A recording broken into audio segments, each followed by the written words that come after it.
আবার ওই কালো গিলাফ দেখলে, মদিনার ওই সবুজ গম্বুজ দেখলে কলিজা ঠান্ডা হয়ে যাবে, চোখ সুখ পাবে, চোখের তৃপ্তি হবে, দেখার মজা মিলবে। আল্লাহ কোরআনে বলছে লিয়াশহাদু মানাফিআ লাহুম।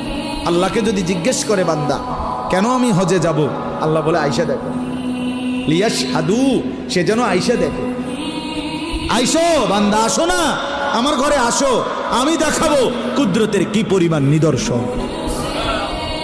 দেখবা কদম কদম, পরতে পরতে আমার নিদর্শন, আমার ঘর দেখবা, আমার কালো গিলাফ দেখবা, হাজরে আসওয়াদ দেখবা, আমার ঘরের দরজা দেখবা, মাকামে ইব্রাহিম দেখবা, জমজম দেখবা, সাফা মারওয়ায় ঘুরবা, মিনায় যাবা, আরাফায় যাবা, মুজদালিফায় যাবা, আমি তোমারে ঘুরাবো, ঘুরাইতে ঘুরাইতে গুনাহ মাফ করে একদম মায়ের পেটে নতুন বাচ্চা বের হয় যেভাবে, নিষ্পাপ বানায় দেবো।